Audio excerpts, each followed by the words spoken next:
Imagine waking up one morning, stepping outside to admire your backyard oasis, only to find a bright orange notice taped to your mailbox. That's exactly what happened to me.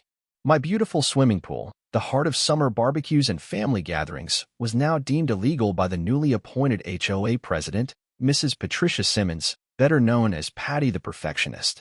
According to the notice, all pools, both above and in-ground, were to be removed within 30 days.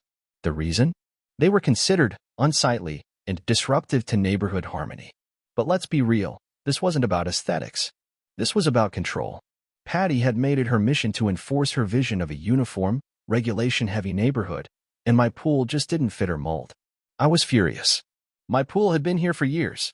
It wasn't just a place to swim, it was a community gathering spot. Kids played here, neighbors socialized, and it brought joy to everyone except, of course, Patty. If she wanted to take away my pool, fine. But I wasn't about to back down quietly. If she wanted to play games, I was more than happy to up the stakes. And so, an idea was born, a moat. A massive, medieval-style moat that would wrap around my house like a fortress. If I couldn't have a pool, I would have something even more ridiculous. Operation Moat begins. I called up Bob's Dig It All, a local excavation company known for taking on unique projects. When I told Bob my plan, he chuckled, scratched his head, and said, "I like your style. When do we start?" Within a week, the excavators arrived, and the work began in earnest. The noise of heavy machinery filled the air as massive trenches were dug around my property. My front yard became a construction site, with piles of dirt forming miniature mountains. The crew worked tirelessly, carefully mapping out the moat's design to ensure it encircled the house completely, creating a true medieval-style fortress. Neighbors gathered, watching in awe and confusion. Some took videos, whispering amongst themselves, while others openly asked what I was up to. I kept my response vague, just a landscaping project. But the truth was, this was much more than landscaping. It was a statement, a creative rebellion against unnecessary control. Even Patty, who had made it her daily mission to patrol the neighborhood, was at a loss for words. Her usual routine of pointing out infractions to homeowners was disrupted as she parked her pristine white SUV across the street, staring in disbelief. She had expected me to remove my pool, but instead, I was turning my property into an impenetrable stronghold. The excavation continued for days, growing deeper and wider. I even had to bring in additional trucks to haul away excess dirt. As the trench took shape, it became clear that this wasn't some petty act of defiance. It was an engineering feat. By the end of the week, my house stood on an island of dirt, completely surrounded by a moat that was at least 10 feet wide and 6 feet deep. Once the trench was complete, I ordered several water trucks to fill it, transforming the dry pit into a glistening water feature. It shimmered in the sunlight, reflecting the sky in a way that made it look oddly serene, despite the chaos it had caused in the neighborhood. The grand transformation had begun, and my house was now more fortress than suburban home. Patty's initial shock quickly morphed into pure outrage. As the reality of my project set in, she stormed up my driveway, her clipboard in hand, ready to launch into a tirade. "You can't be serious," she shrieked, pointing at the water-filled trench. "This is completely unacceptable." I leaned against my porch railing, sipping my coffee nonchalantly. "What exactly is unacceptable, Patty?" This moat. It's a safety hazard. It's an eyesore. It's against the rules." I smirked and held up a thick binder filled with printed HOA regulations. "Actually, Patty, it's not against the rules. According to Section 4.2 on water features, any homeowner is allowed to install a pond or decorative water element on their property. This is my decorative water feature." Her face turned a deep shade of red. "This is not what that rule was meant for." "Well, it doesn't say how big a water feature can be," I replied innocently. "So technically, I'm in full compliance." She stammered, flipping through her clipboard as if searching for something, anything, that could prove me wrong. But she found nothing. My moat was legally sound, and she knew it. The neighbors had caught on by now.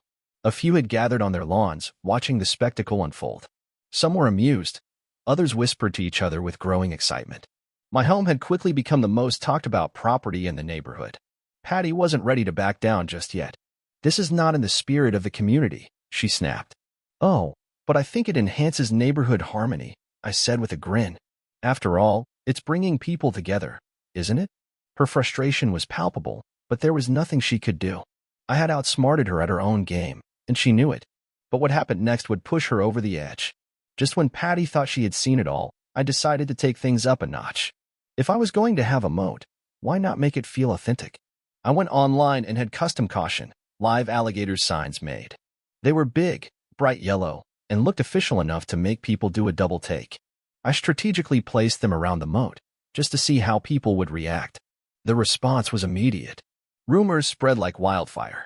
Some neighbors avoided my property entirely, while others peered cautiously over their fences, trying to catch a glimpse of something lurking beneath the water. Kids dared each other to get closer, while parents exchanged nervous glances. Of course, there weren't actually alligators at first. The signs were just another layer of pettiness, designed to make the HOA panic. And panic they did. Rumors spread like wildfire. Some neighbors swore they heard reptilian splashes in the night. Others claimed they saw movement in the water. Patty, unable to contain her paranoia, showed up personally to inspect the moat. And then, fate delivered the perfect punchline. As Patty leaned in for a closer look, the wooden bridge, conveniently loosened earlier, gave way. With a spectacular splash, she tumbled headfirst into the moat, emerging moments later drenched in water, lily pads sticking to her once pristine suit. It was a sight to behold. The neighborhood was in stitches. The security camera footage of the incident?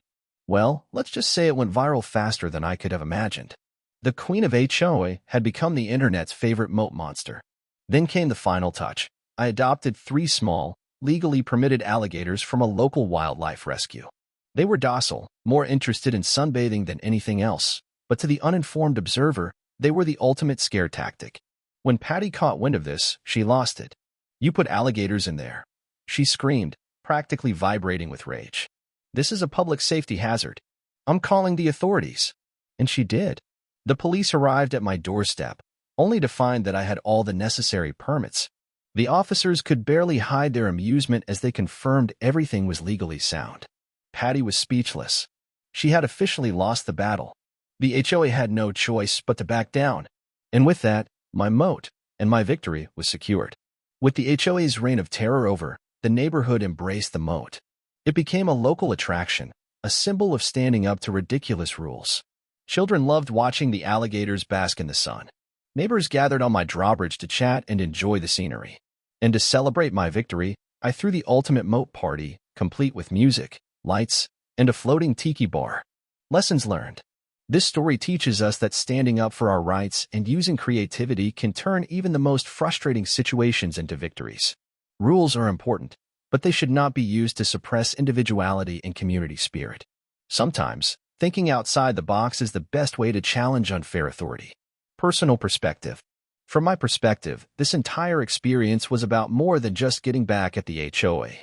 It was about proving that excessive control leads to resistance. People should have the freedom to enjoy their own homes without unnecessary restrictions. And, let's be honest, sometimes, a little bit of humor and pettiness can go a long way in making a point. Call to action.